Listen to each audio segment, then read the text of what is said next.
Good morning, good afternoon, or good evening. Welcome to Grasp the Cloud with Mongo and Konger. I'm Mongo, aka Matt Hester, here to talk about all things cloud and certifications. And I'm joined by. Konger, aka Sarah Kong. Welcome, everyone. So glad to have you. I'm very excited for our guest speaker today, Matt. Oh yeah, and we got one of my favorite people. Matter of fact, the job I'm in currently, she was on my interview loop, so I must have. She might have been either the lone voice Oh, of she likes dissension, or I you. get approved by it. But her name is Liberty Munson, and Liberty. I'm not even going to try to say your title. I got through it once in the interview. I practiced for like 10 minutes on how to say your title. But Liberty, why don't you introduce yourself a little bit of who you are and what you do here at Microsoft? I am Liberty Munson. I'm Microsoft psychometrician.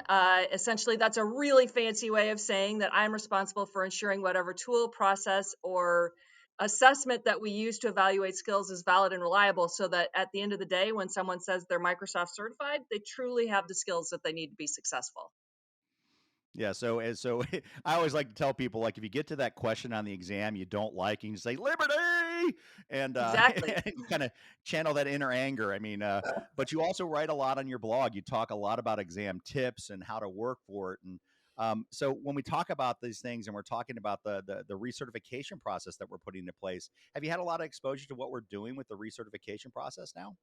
Well, first, let's not call it recertification because that's super Okay. scary to people. Let's Okay. talk about it. We were very intentional in picking the word renewal because that's really what we're trying to encourage is not to, create this anxiety experience where people have to go and take another exam to get their certification or keep their certification from expiring. And so we really were intentional in picking the word renewal because what we want to do is foster this ongoing engagement with our community so that they want to continue to learn the skills, they want to continue to excel in their job, and so they want to continue to renew their certification. And this process, what we've tried to do is to do something that's very innovative in the certification space by combining a learning path with an assessment and essentially trying to remove as much friction as possible from the process. So we provide the learning that will prepare you for the assessment. You don't have to take the learning path if you're doing the job every day. It should be something as simple as going into that path, clicking start assessment, answering those 25 to 30 questions, and then passing it and having your cert extend for another year. If you feel like it's still this assessment, even if it's not an exam, so I'm a little nervous, take the learning path. It's supposed to be about 4 to 5 hours. Some will be a little longer, some will be a little shorter. Do that learning, and that should be enough preparation to remind you what's important, what's new in the job role, and then set you up for success for the assessment. Oh, that's awesome. So with that renewal, can they take that assessment a few times, or are they allowed to, or is it kind of a one shot, or how's that going to work? And when do you think they'll have to recertify if there's a major platform change, or well, how will that process look? So, first, the retake policy is pretty straightforward. If you don't pass the first time, you can immediately retake it. Although we're making that available because we're trying to remove some friction. I would say that if you don't pass the first time, it's probably worth going back and at least looking at the areas where you had some weakness and maybe brushing up your skills just a touch. But you do have that option to retake it immediately. If you don't Yep. pass the second time, then you will have to wait 24 hours in between each attempt. Now, you can take it as many times as you need to pass it, as long as your certification hasn't expired. So don't wait to the last minute. We're going to remind you 6 months before your certification is up for expiration to go and do it. And so, maybe go and do it then, or you can wait. You can wait a little bit, but don't wait to the last minute, just in case you don't pass it, because we are not going to do any extensions or grace periods or anything like that because we're trying to remove as much friction as possible. We still want it to have rigor. We still want it to have integrity in the process. So for that part of it, yes, there's a retake policy. For the will you have to ever retake an exam? Right now, the thinking is no, that we have designed the process and the frequency with which we are making you go through these updates should be sufficient to keep you up to date so that if you do this on a regular cadence and never let your certification expire, you shouldn't have to retake an exam for that certification. we'll see what happens over time because this is a new idea and we're going to learn and we're going to, as Microsoft always does, we fail fast and we make improvements and we try again and we'll add stuff in as we need to and make improvements and so on. That's awesome. Awesome. So, Sarah, you had a question? Yeah, my curiosity was, a couple of things is, first of all, I like the idea that you're calling it renewal rather than recertification. I do like that wording better because you're right. You're just refreshing it so that you keep up with that type of certification. Mine is the renewal process and the questions that you get. Will you get exam or will there be questions from the actual exam, or are they all brand new? They are new questions, Okay. but that you won't see questions that were on the exam, but they're going to be exam like. We're not going to have as technically detailed questions like case studies and things like that, at least Okay. not now. That may come in the future, but right now, if you think about it, it's really the questions that require a level of problem solving but don't require a lot of the same types of integration of knowledge across things because of we're not going to do case studies right now. Labs are not supported either. I think at the end of the day, what we would love, like the vision for this would be, it would probably be completely lab based at some point. So that's kind of the North Star and what we're That would shooting be for, is that it'll awesome. be true Yeah. performance. But right now, it's more of the more traditional item types, the multiple choice questions and things like that. But it's not, when I say simple, what I mean, I don't mean easy. So I don't want to confuse the two, because it's still an associate or an expert Right. level certification. And so those skills at that level will still be tested. It's just that there's a different approach we're taking in how we're writing the questions and the item types we have. And what's the cost to take it? It's Do you free. have a cost yet in mind? I always Is forget to it mention free? that. It's free. And the reason is, again, because we want to drive that engagement. And we really think that people should be invested in keeping their skills up to date. So, how do we make that as simple and straightforward as possible Free. and That's no awesome. cost? And with the learning, and you get to launch the assessment whenever you want and you get to take it as many times as you need to. We do have some cool down periods built in, as I mentioned, but all of that is with this idea that it's way more important to us that you are passionate about keeping your skills up to date. How can we do that so that it's exciting and interesting and maybe different for you? Love it. Yeah, and it was. I remember we made the announcement, and I forgot it was. Alex made a blog post, I think, sometime last year, and the comments were there, and I saw this one comment, and it just makes me laugh up. It's like, whoever came up with this, thank you from the bottom of my heart. You guys rock. I can't even. I'm a truly lost for the words. Thank you, thank you, thank you. And I'll tell you what, that echoes our students when our students are class saying, by the way, because for the longest time, yeah, 2 years, you got to take the exam again. And I even like myself, God, I got to take that exam again in 2 years. Are you kidding me? And now I was like, I even did a yippee, but it's funny, Liberty, you say, take it right away. I think my next exam expires in April. So I'm going to be testing this renewal process very, very shortly. I think it's for my AZ 104 cert. So that we're going to have to take a look at. So we're so glad about it. And just to let you know, the community, the students we have really, really, really like it. And so I like that the fact we started with a positive, because as you and I have talked, especially when the exams with the yes no questions became the bane of my existence. How has that certification process? We hired you, or I should say, when you joined Microsoft or when you took this on in the role inside the company, you really wanted to make those exam questions. I'd almost say the word I use is guess proof.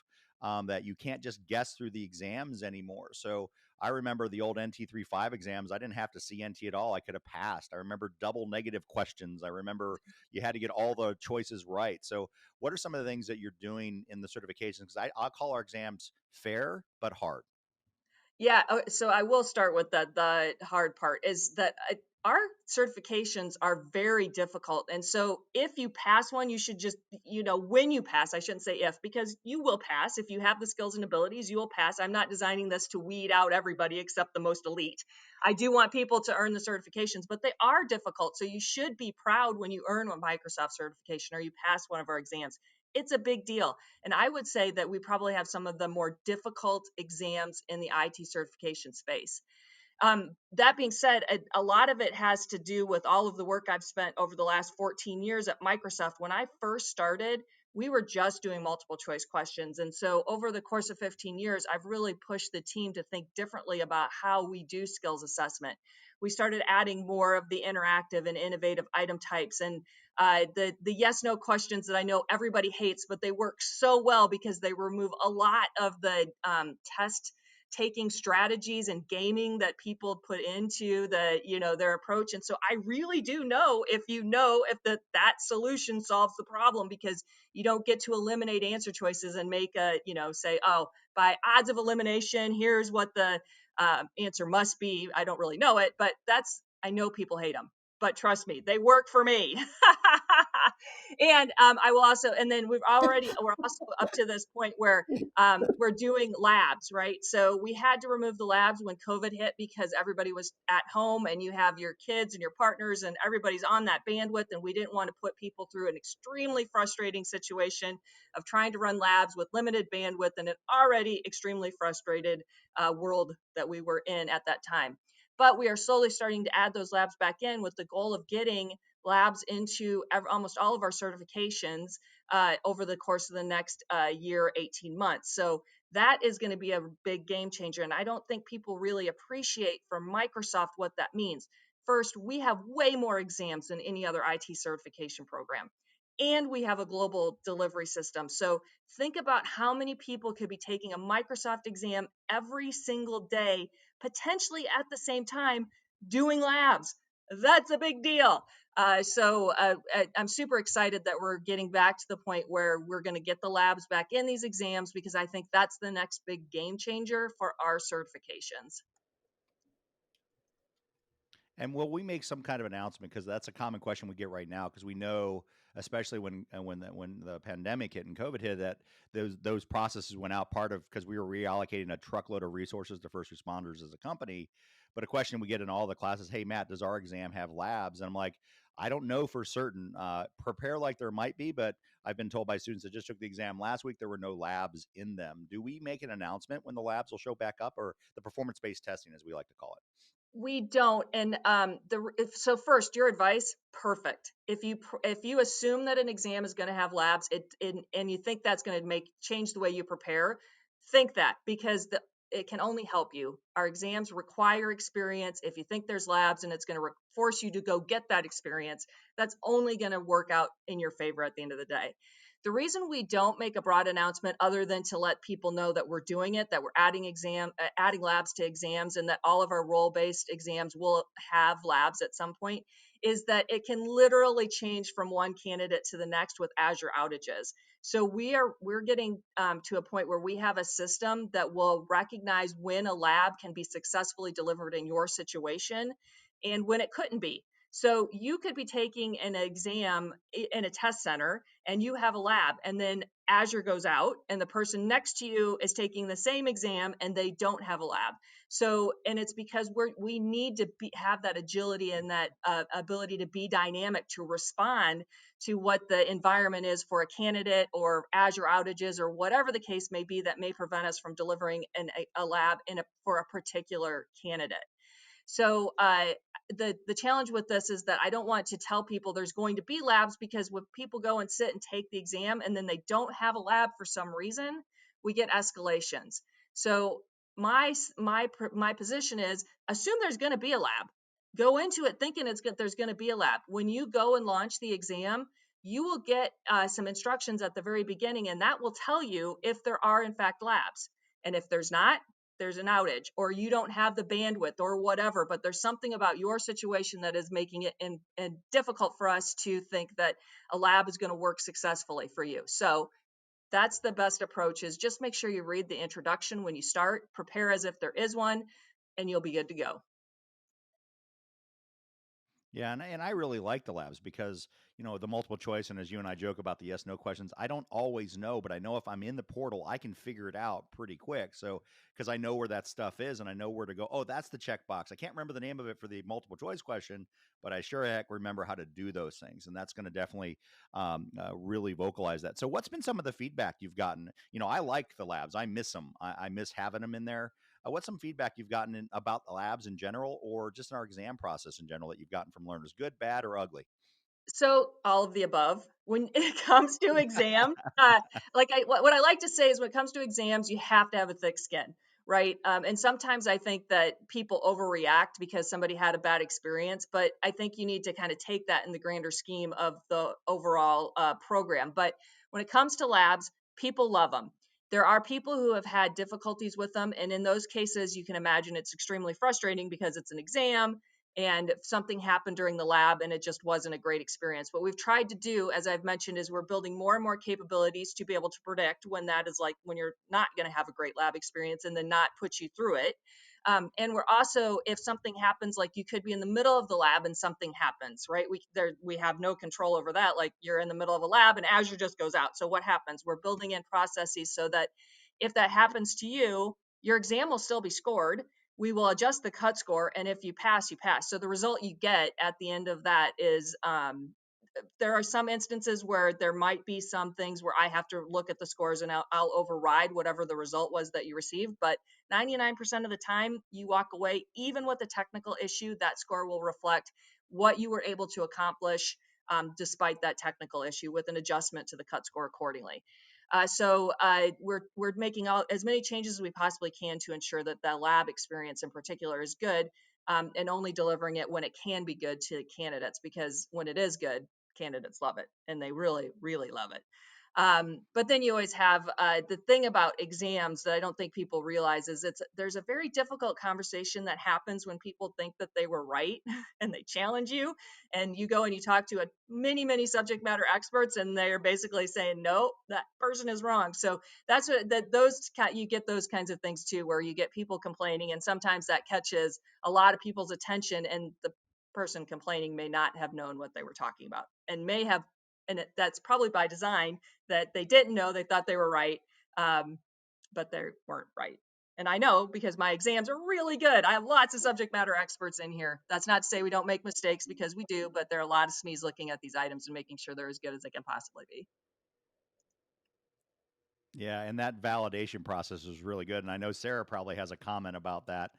Her and I have talked about that. And I tell my classes stories about, you might get an email. You might not have been successful the day of, but you get an email. So Sarah, you and I have talked about that. I know you got some good stuff there. Well, my thing is that I get out when I'm teaching, because as an Azure technical trainer and I'm teaching, you know what I get from a lot from the students is, you need to really understand English to take these exams because of the way the wording is.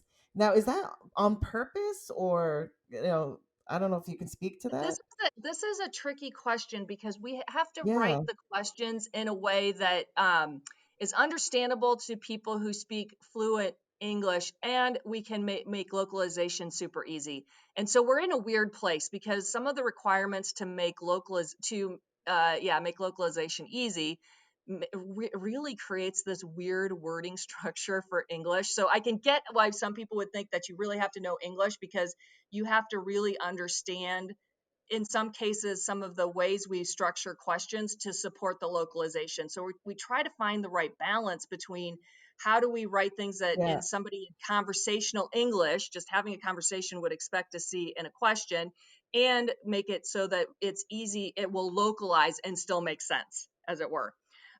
And then on top of that, and I think they're exam questions. They're not normal human beings talking to one another. And so there's that level of it too, that we have to write things in such a way that it doesn't always come across as conversational, because by design it's an exam and it can't be. There's some information we have to portray in a certain way, that just doesn't always feel right when you read it out loud, if that makes sense. No, that totally makes sense. I'm glad you explained that because I never really thought about it that way. So I will definitely be telling my students why it's like that. Because, yeah, I always thought too, because you get those questions, you're sitting there going, what are they really trying to ask me? But So yeah. that's a good segue. Don't try to guess what we're asking. Don't read too much into the question. That's the thing that I get, that I probably get the most, is that we are targeting what we'll call the minimally qualified candidate. This is somebody who's just in that target audience, somebody who barely passes. If you are an expert or above that, don't overread and make assumptions about the questions. Just use the words that we give you. We're not trying to trick you. Just the question is what the question is. Don't try to read more into it than what's there, because inevitably you'll talk yourself into, first, it's confusing. You'll make yourself believe it's confusing. And then second, you'll talk yourself into the wrong answer, because you'll be like, well, in this case, this weird thing could happen and it could be X, Y, and Z. If you are an expert, you are overthinking these questions. I guarantee it. It should be our target audience. That's who we're writing the questions to. Don't overthink questions. Good advice. Very good advice. Matt? Yeah, I always tell people if you have to add words into the question or answer to get to the right answer, it's not the right answer. If you have to add something to that. And so I do want to talk about something, because I always tell my students, like, look, sometimes humans write these questions, sometimes we get questions wrong, and it does happen. And I said, you have time to comment on that. Can you talk a little about how that process works? Do you guys do have like a weekly review, a monthly review, that when these comments are they're being heard? I mean, I had the luxury that you and I got on our phone one day and I talked about my exam specifically and said I had some issues with it. So I delivered some feedback to you because I could. Not everybody can do that. So that comment part is really important. So how's that process look like internally at Microsoft, if you can kind of open the hood a little bit? So for beta exams, I actually read every single comment. So I do like the ones that say "Hi, Liberty," by the way. Oh, They always bring a smile to my face. it's like an Easter egg. It's like a hidden Mickey. Hi, Liberty. Okay, pass. Well, yeah, because you can imagine that most of the comments are not going to be positive. So, it can be life crushing. No, I'm just kidding. But anyway, I read every single beta comment, and then I work with our SMEs and our content development vendors to make sure that that the comment is relevant. And that if there's action we can take to improve the question, we make those actions. And then if we have to kill a question, we get rid of it and it's not in the item pool anymore. When it comes to live exams, we actually don't get a lot of comments on live exams, because we have done such, it's been a very rigorous process up to that point, and we've really weeded out some of the worst questions. Certainly things slip through the cracks, and we will still have some questions on there that maybe have issues. And so we don't generally have a lot of them. So we don't get a lot of comments, but our vendors do go in and look at the comments on a pretty regular cadence. And what they are looking for is really themes, right? So if they see a lot of comments for a particular question, those are the things where they're going to go in and do further investigation, and then we'll fix it and we'll republish it. Because we're updating our exams every 2 months, that kind of review just gets embedded into the whole sustainment. So generally we don't have to do one-off publications, because we can just catch it in the next time we publish. But we don't respond to people who leave comments on the exams, because we don't have it. It would be it would be quite a lot of work, quite honestly, for us to go back and connect your data, your comment to your name and your email and reach out and say X, Y, and Z happened as a result. Because when I get the data, it's completely anonymized. I just am looking at numbers and what the issues are, and that's the same for our vendors. But so if you want a response, if you think there's something that's so important that you absolutely want Microsoft to make sure they look at, you need to go through our item challenge process, which you can find through our MCP support forum. So that's if you want to, if it's something you really think is serious and you want to call my attention to it, that's the way to do it. Oh, that's fantastic. And then this will sometimes influence scores. I tell students, I know some of my teammates got that wonderful email. Hey, we just revalidated your test. Congratulations, you passed. And so how does that work? And because when you get that question, like, oh yeah, that was that with the comment we got, that person was right, we're going to regrade everybody got that question. Is that how that process works? We don't regrade everybody. We regrade people that could potentially have passed based on it. Right. Okay. So it's a quite a lot of work to do a rescore. So we really focus on the people that are right around the cut score, that if things had gone a different way, they would have gotten a different result. So it's that cohort that we really focus on. We don't rescore people who passed. If you pass, you pass. And if Microsoft made a mistake and that would have changed your result, that's on Microsoft, right? You're close enough. We don't Um, take that cert away from me. Yeah, that's we right. screwed up. Yeah, you missed that question. Sorry. Taking away the cert. Yeah, that actually doesn't happen very often, but if it were to happen, that's our stance on that. But for people who failed that would have passed, we do look at those, and we will notify you in those cases, and those results will be updated. And then you will also get an exam voucher to take another exam as our make it right practice. Oh, that's awesome. And I always had this question. One of our teammates, who I will rename nameless for this example, got that email saying, "Congratulations, you passed," as they were walking in to take the exam the second time. And I always ask the question, I ask my students this question. I say, "What would you do?" For me, I'm walking right back out of that exam center. This person, this person walked in and still took the exam, and they passed the exam. So they passed the second time, but already had the email said they passed the first time. The question I have is, what if that person had failed, but they got the email they said that passed? Oh, Does the right. last one win, or would they have been certified? So I always wanted to know what would have happened. Pass always over rules of fail. So, Okay, great. but uh, I'm just gonna shake my head and keep my mouth shut. Yeah, I'm like, what would you do? You know what? Everybody thinks I'm supposed to be in this room for 3 hours. I'm going someplace alone for 3 hours, and I'm Exactly. sweating taking the exam. And when I get home, like, oh man, it was really tough. And, but I passed, there would be all kinds of just fibs that be coming out. So anyways, A refund? Liberty, this has been great. We're going to have you on again, I think, and I just talk think more so. about the certification process. But one thing we like to ask our guests is, especially folks at Microsoft, what has been your favorite? I mean, you've been here for quite some time. What's been your favorite Microsoft memory? Okay. So I don't know if you remember this, but in 2008, Microsoft had a number of releases: Windows Server, Exchange Server, like all of the big SQL Server, like all the big technologies were released all in one year. And as a big worldwide, at the time, Microsoft Learning initiative, we were going to ride a bus across the United States, going from learning partner to learning partner, doing our dog and pony show, introducing people to these new technologies. And we also wanted to get them excited about certification. And so this bus tour would lead us to, if I remember correctly at the time, to Ignite in, I want to say LA, but I don't know if that's 100% accurate, but it was literally across the country. And they had a big competition to see who was going to ride on the bus that was not part of the marketing team. And I won. So I have literally ridden a bus across the United States. How many people can say that as part of Microsoft? And then they That's redid the tour in fun. Europe. And so not only have I ridden a bus across the United States for Microsoft, I've also ridden a bus across Europe. It was awesome. I'm so jealous. That is Yeah, I was going to say amazing. I'm pretty jealous of that right now.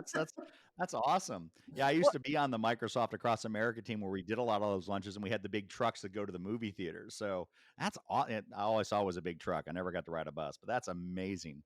Well, you Liberty, thank really you become, so much. I was just going to say, you really become fast friends with the 12 people who are locked on a bus with you for 24 hours. That's or so or great. or, or mortal enemies. Yeah, exactly. Sarah, anything to add? No, I just, it's been a pleasure. And I've, just learning about some of the exam information that you gave us. I can't wait to tell my students. Yeah, it's definitely going to be a lot of fun. So, Liberty, thank you so much for taking time out of your morning here to join us on Graspable Cloud with Mongo and Konger. And thank you, thank you, thank you. Thank Thanks for having you. me.